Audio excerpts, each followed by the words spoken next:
Hello student, इस video में हम लोग जो 2025 का सामाजिक विज्ञान का पेपर हुआ है 825 सीटी का, इसका सोल्यूशन देखने वाले हैं। तो ये लास्ट पेपर है आपका, और आप लोग बताइएगा कमेंट बॉक्स में कितने क्वेश्चन आपके बीच में से सही हुए हैं। ठीक है, देखिए पहला प्रश्न है कि निम्नलिखित नेताओं में से जो है किसने जो एक गुप्त संगठन यंग यूरोप की स्थापना करी थी, तो वो था मैथ्सिनी। ठीक है, ऑप्शन सी जो है करेक्ट ऑप्शन है। दूसरा प्रश्न है कि निम्नलिखित में से जो है किसने 1828 में जो है बारडोली संघ जो सत्याग्रह का जो है सफल नेतृत्व किया था, तो वो थे आपके सरदार वल्लभ भाई पटेल जी। ठीक है, अगला प्रश्न है कि श्रीलंका एक स्वतंत्र राष्ट्र कब बना, तो 1948 में बना था। निम्नलिखित में से जो है कौन सा एक संघात्मक जो है शासन प्रणाली की विशेषता नहीं है, तो शक्तियों का जो केंद्रीकरण है यह नहीं है। ठीक है, ऑप्शन नंबर सी करेक्ट है।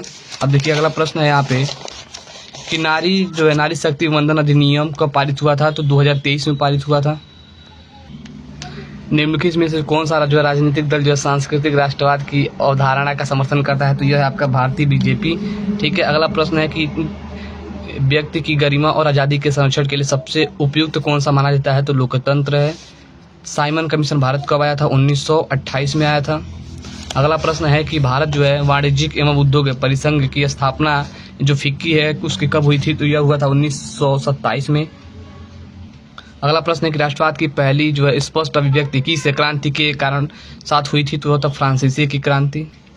लेटराइट मृदा निम्नलिखित में से जो है किस राज्य में पाई जाती है, तो वह है महाराष्ट्र में। अगला प्रश्न है कि भारतीय वन्य जीवन अधिनियम कब लागू हुआ था, तो 1972 में। ठीक है, ऑप्शन बी सही है।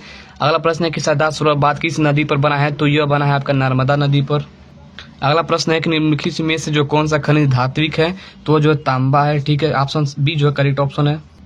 निम्नलिखित में से कौन सा जो है परंपरागत ऊर्जा का स्रोत है, तो जो प्राकृतिक गैस है, ये करेक्ट ऑप्शन है। अगला प्रश्न है कि यूएनडीपी द्वारा जो प्रकाशित मानव विकास रिपोर्ट में किस मापदंड का प्रयोग किया गया, तो इनमें से जो है सभी जो है मापदंड माने जाते हैं। अगला प्रश्न निम्नलिखित में से जो है कौन सी गतिविधि जो प्राथमिक क्षेत्र के अंतर्गत आती है, तो मत्स्य जो है यह करेक्ट ऑप्शन है।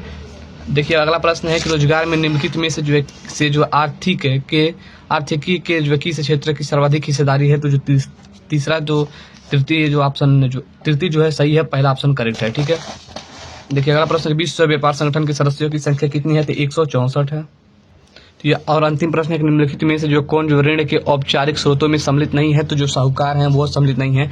तो स्टूडेंट आपके बीच में से जो कितने क्वेश्चन करेक्ट हुए हैं कमेंट बॉक्स में जरूर बताइएगा, और वीडियो को लाइक कर लीजिएगा। आपके पेपर के सोल्यूशन हमने करा दिया है। धन्यवाद।